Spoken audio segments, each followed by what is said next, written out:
It's the biggest car in its class interior-wise. Reliable, it's Honda.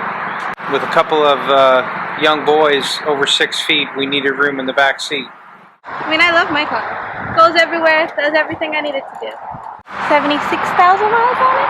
It's a great car. I love the way it drives. It's about time to get ready to get a new one, though. But you can change to have a few different looks. Just as we're ready to back up, we have somebody walking in and we're able to see it and keep an eye not only on the back but the front as well. It's smooth.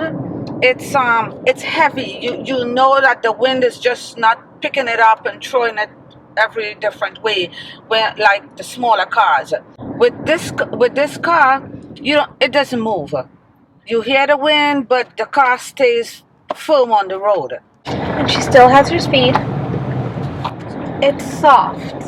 You don't feel anything major on the road.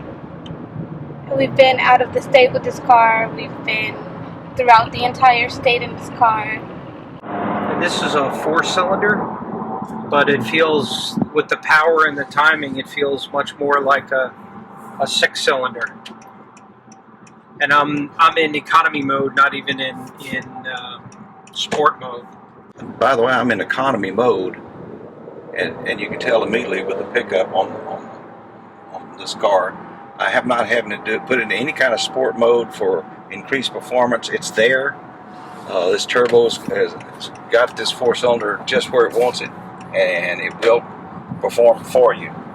Even to the guys that try to cut you off in the rear like that, and he knows I want to go over.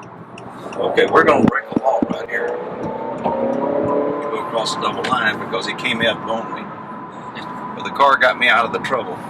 My mom has a lot of bone issues, so she needs space to a lot of leg room. So the back seat back there is perfect for her. It's as big as an old Lincoln Town Car in the back with comfort, style, and everything. It's roomy. You have enough space to flex your legs. You can do anything you want to do. So it's not tiring. It is quiet. You don't hear the outside noise. This comes with the base pack, the sport package, I should say, and it's got more bells and whistles. Displays are really, really good.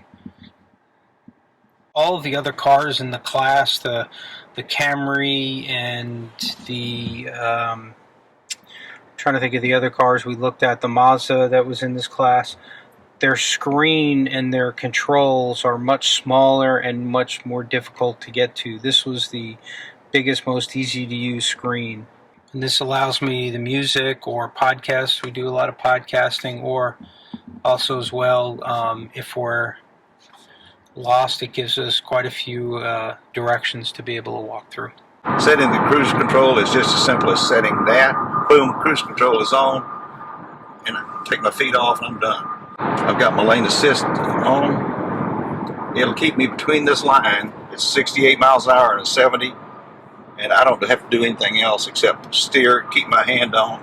If I take this off, I'll start, in a few seconds, I'll start getting a warning, and I got to put my hands back on the steering wheel. I'm on the fly, and I can change it to a sport feature.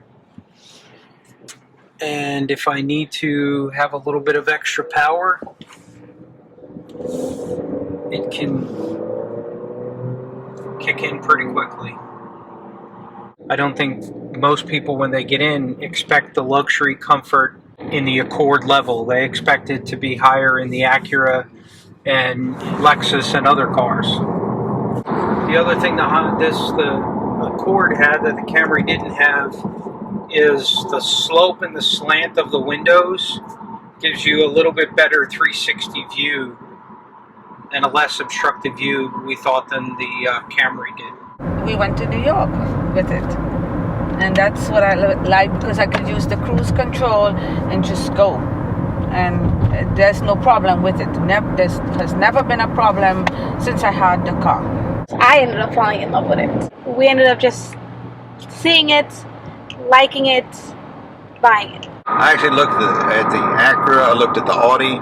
I really focused down on the Honda very quickly. I mean, they had the Honda name on it for one, and I know from trading in several Hondas in my previous years the retention of the vehicle when it comes time to trade it in, the value is there. So I was able to get top dollar for my trade-in. Our insurance rates were actually lower because the residual value is going to be much, much higher in 3 to 5 years.